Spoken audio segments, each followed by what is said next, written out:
I'm Tiger Height, and I'm here to make WWE Raw and Pro Wrestling Majestic again. Kind of an all-over-the-place show. I liked more than I hated, but there were some parts where I'm just sitting there scratching my head on why. Especially given that this was right after Fastlane. Oh, thank God they started off with something that I was worried about. Seth freaking Rollins coming out, talking about his win over Nakamura, and I was afraid that it was going to be Nakamura again. But it's not, clearly. It's Drew McIntyre. Drew McIntyre will be facing Rollins for the title at Crown Jewel.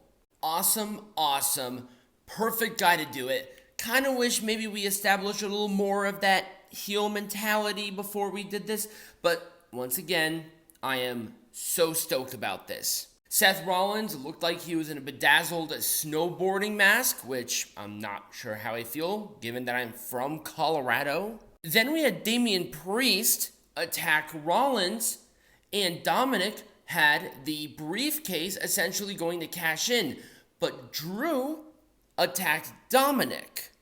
That went totally against what his intention was last week, where Drew would not get involved in anything that he was A, not a part of, or B, not instigated. He literally went against that in a week.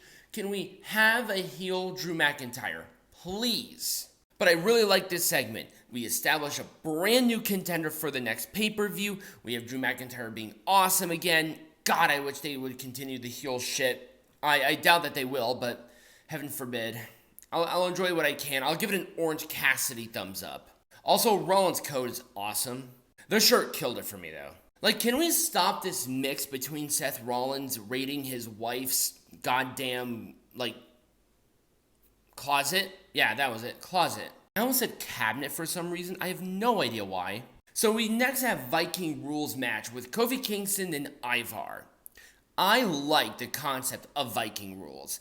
I mean, pretty much every single Viking Rules, which was 2 outside of this one, have been impressively good for the most part. This one, it was fun, but it was not the ones that we expect because they didn't have the big dragon thing on that part of the ring. Literally half of what Viking Rules, what made it really special was not even in the match, at all. I'm sorry, if you don't have the little dragon thing, I don't care. It's essentially a hardcore match with Viking shit. I mean, that's what it is, but let me at least give me some props about the dragon thing. And here's the thing, I like the match too. Kofi Kingston and Ivar have a very interesting chemistry that I really dig, and that moonsault, it was not as great as it usually is. Kofi had to move a little bit, kind of looked like Ivar landed on his damn head, but it seemed like Kofi was fine. There was no X, there was no nothing that I was aware of, and Ivar won. Oh, and by the way, Valhalla returned. She was a big part of the win, but it is what it is. I'll give it an Orange Cassidy thumbs up. I liked more than I hated. And then once again, we have Ivar beating a former WWE champion and continuing this essentially a win streak here, which I am 100% for. I was going to say undefeated streak, but he literally lost to Xavier last week. Why? It's so dumb.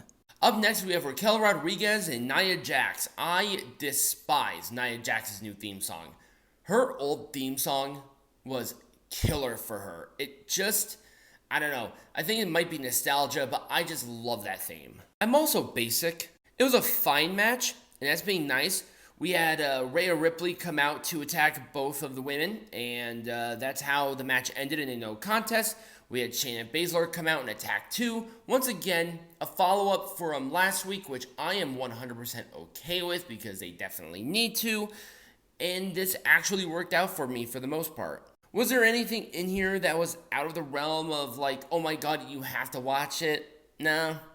Was it acceptable for what it was supposed to do? Yeah. I can dig it. Orange Cassidy thumbs up. Kind of being nice. I liked more than I hated. So up next we have our Cody Rhodes and Jey Uso segment. Obviously they are the new Undisputed Tag Team Champions.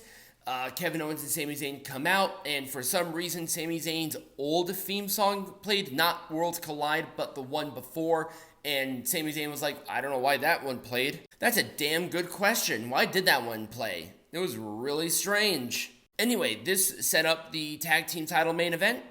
I don't hate it.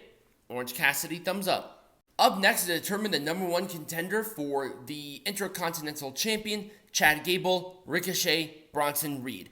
What I like about this is that two of them are fresh. Well, actually, there's not really anybody that's a fresh contender other than the guy who won. But it feels fresh. It feels different, and we're establishing a Intercontinental Champion division, which I am okay with. It was a fun, interesting, dynamic match. There was a lot of different styles here. There was a lot of different aspects that I really liked, and it was tsunami for Bronson to win. Heel versus heel for next week. Not usually a fan of this, but Bronson needed the win more than Ricochet or Chad Gable needed it. Orange Cassidy, thumbs up. Woo! A lot of Orange Cassidy thumbs up during this show. JD McDonagh and Drew McIntyre. The match was fine. I mean, JD McDonagh wanted to prove himself to Judgment Day. Like, why would you want to be a part of this group at this point? They don't like you. Seriously, they don't like you. Why would you want to be a part of that? That's so dumb. Anyway, Drew McIntyre going from the Future Shock to the Claymore. Not a big fan of that. Can we make a fucking choice here and stick with the choice? Drew McIntyre would be a good heel. Let him be a heel. It was fine. Orange Cassidy, thumbs up. This is probably getting annoying. Up next, for the NXT Women's Champion, Becky Lynch versus Taniknox. This was originally supposed to be last week, but Becky Lynch was unable to compete because essentially she grew a mouth on her arm from the Extreme Rules match.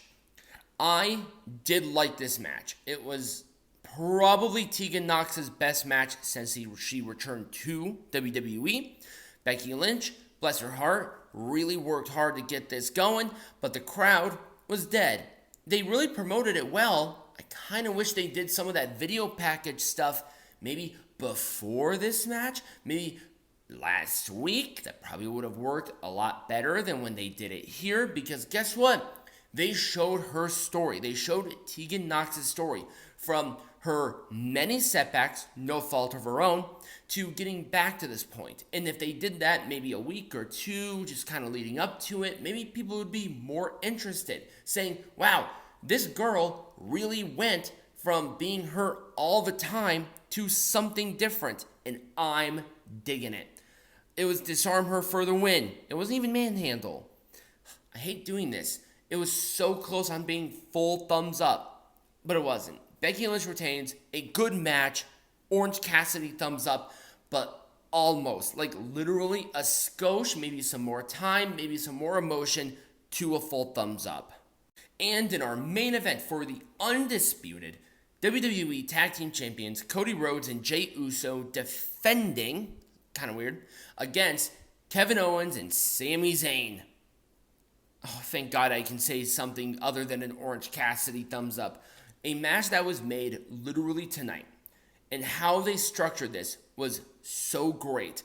And also, I love the Cody 1D. It just hits so nice and crisp. I can't believe how Rhodes and Uso gelled this well together. I mean, Kevin Owens and Sami Zayn definitely really helped with this match, and they needed to knock this out of the park to justify taking these titles off of Judgment Day. But I think they did this very successfully. It was the Cody 1D for the win, and this gets a full thumbs up, thank God. And that was Raw. Let me know what you thought about not only Raw, but my video in the comments down below or right over here next to me, depending on where you're watching this on. Subscribe or follow, depending, once again, on where you're watching me from. Become a patron, get hats, and follow all my social medias, which will be linked in the link tree, either in the description or in the bio. And as always, be majestic.